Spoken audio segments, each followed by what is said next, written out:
Yo, YouTube, what's up with your boy, Sports and Fitness Rants? I'm back, guys. Click that like button. Subscribe to my channel. What's up, y'all? Welcome back, guys. Welcome back. Got another great video for you guys today. As usual, you guys know the deal. You know what it's about on this channel. It's all about the facts on this channel. It's all about putting some respect on Michael Jordan, right, and stopping the lies. And you guys get that, man. And much respect to everybody out there, everybody that's been supporting my channel, everybody worldwide, everybody across the states. Man, much respect, man. I am truly humbled by all of you guys and your support, man. Your comments, the information, your stories that you share with me. It means a lot to me, guys. I do not just say this. I always thank you guys because it matters. My channel is nothing without you guys spreading the word, because that's what it's about. It's about us spreading the facts, right? And setting the record straight, guys. I mean, how many times, I don't know how many times I have to say this. This is what it's about on this channel, man. We must continue to stop the mainstream media from tearing down these guys and stopping with the narratives. So much respect to all you guys for supporting my channel, man. Thank you. And in this video, we're going to speak about Michael Jordan and how Michael Jordan took losses on the chin like a man, like a real leader, right? He never pointed the finger at his teammates. We're going to talk about it in this video. And you guys know what to do, man. Turn the volume all the way up. Hit that play button. Remember, these videos are for educational purposes. And let's roll. So, yes, guys, one of the things that I always appreciated, and one of the reasons that I respect Michael Jordan, right? I told you guys, he earned my respect. And one of the reasons that he earned my respect, or one of the ways that he earned my respect, was how he approached his teammates, how he was a leader, his leadership style, and the way that Michael Jordan would speak in post-game press conferences, right? The way that he would speak to the media as it pertains to his teammates, right? Whether it was a loss or a win, Michael Jordan was always the leader. And when we're talking about taking a loss on the chin like a man, right, like a real leader, what are we talking about? Well, what we're talking about is those instances, right, where we see Michael Jordan in a post-game press conference and the reporters are asking him questions, and sometimes they would try to get Michael Jordan to throw his teammates under the bus. They really would try. They would try to put the blame on Scottie Pippen, or put the blame on Horace Grant, or Bill Cartwright, right? Some of the role players, some of the lesser guys. But Michael Jordan, as the leader, always knew it was his responsibility, right? It was his responsibility to take all that stuff, all that pressure, all the blame, right? Anything that the media might be trying to say about his teammates, right? And how they failed Michael Jordan or why they weren't there for him. Michael Jordan took that blame. He took that burden off of those guys. You know, I remember hearing Scottie Pippen and Horace Grant talk about 1994, right? The season that Michael Jordan left. And they talked about not realizing all the things that Michael Jordan had to deal with, right? The media attention, all the questions, all of that stuff, the leadership. They did not know that Michael Jordan shielded them from these things, right? They didn't know that. They've said that many times. That's Michael Jordan. That was the greatness of him, his leadership. Once again, being a big brother to these guys. And I used to love listening to Michael Jordan in the post-game press conferences. I used to love listening to him in the post-game press conferences because he always had good things to say. Because once again, Michael Jordan didn't say things that he didn't mean. He always meant what he said, right? Whereas opposed to now, you'll have guys saying things that they don't mean, right? They'll tweet things and then delete them, right? We know how these guys are with their passive-aggressive behavior, right? They do a lot of talking through social media, but they do not stand up for their teammates the right way like a leader should. They do not take losses well, right? Michael Jordan always took it on the chin, right? He didn't duck from the losses. He didn't duck from the media. He didn't deflect attention on somebody else, right? I talked to you guys the other day in that video about Giannis, right? After that loss against the Miami Heat last season, right? They got bounced out in the first round by a number 8 seed, a playing team essentially. And Giannis felt the need to inject Michael Jordan's name in the post-game press conference.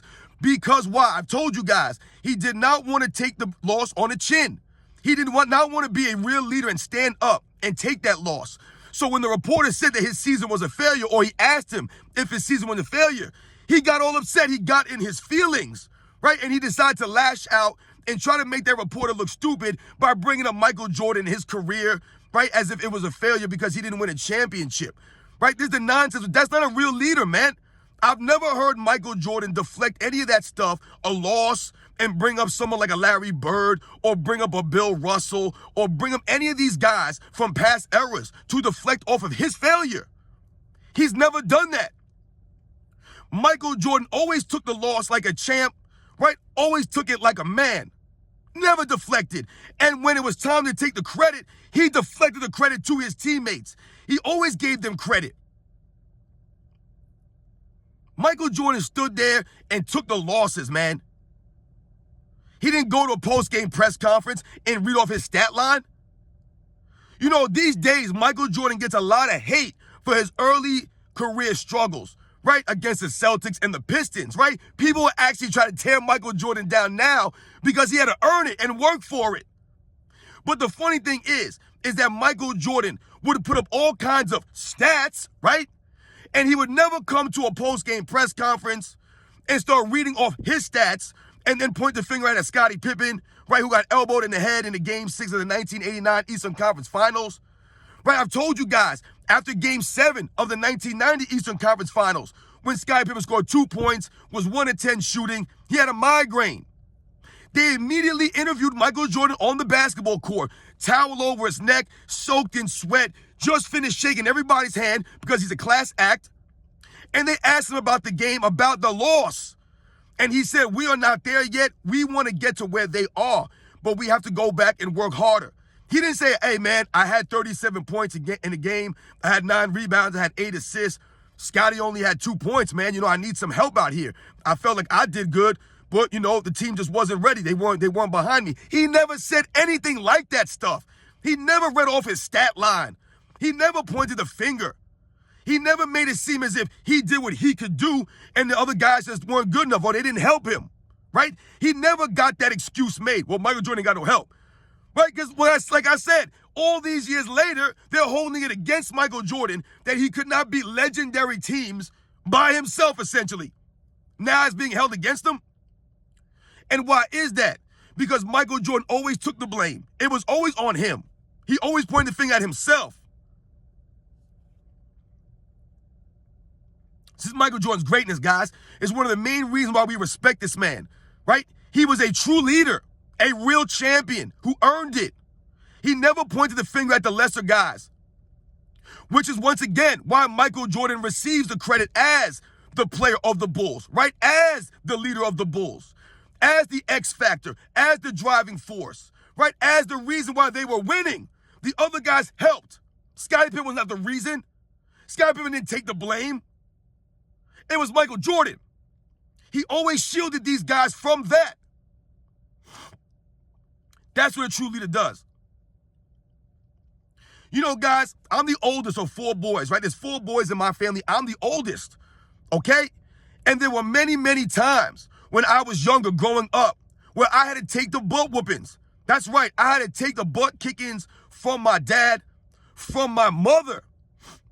Right back in them days, we got beat as children. You guys know the deal, man. Put in the comments if you got beat as a child. I'm not talking about abused. I'm talking about you had to get beat as a kid. That was what we got back in them days. And as the older brother, I had to take on the chin sometimes because I was the oldest brother. I was supposed to be the leader. I was supposed to know better. So when my brother did something wrong, right, my dad would hold me to a standard. He would hold me as the oldest. So there were many times when my brothers messed up and I took the blame for it. I got in trouble, not them. They were the little brothers. I was supposed to be the adult. I was supposed to know better. I was supposed to be looking out for these guys. That was Michael Jordan. He was the big brother. He looked out for Scottie Pippen and Horace Grant and B.J. Armstrong. He was always the leader, so he always took the responsibility, whether it was good or bad. We think about the second three-peat. We think about Dennis Rodman and the way that he was, right? His mind, his antics, his personality. It was Michael Jordan going to Vegas to get Dennis Rodman. It was Michael Jordan grabbing Dennis Rodman on the basketball courts to try to get him to focus back up. That was Michael Jordan doing that. You guys remember, Scottie Pippen didn't even want Dennis Rodman on the team.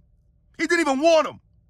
But Michael Jordan, his leadership was one of the main reasons why they knew it could work.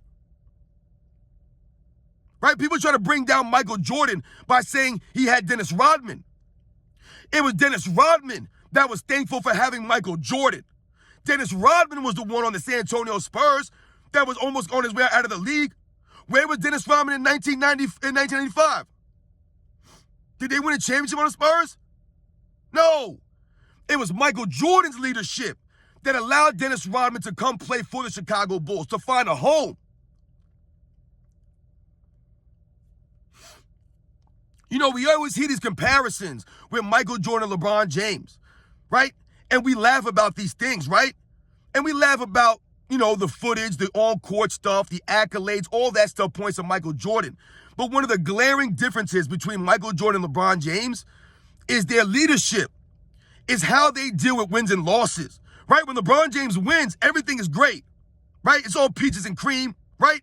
Everything is great. He acts one way. But when the team loses, he acts a completely different way, right? And he starts to point to his numbers and what he did in the game, which in turn puts the blame on his teammates. There's a huge difference between their leadership styles and their results and the respect that they've earned. I told you, I do not respect LeBron James in the way that he's went about his business in his career. But Michael Jordan was always respectable, always acted with class.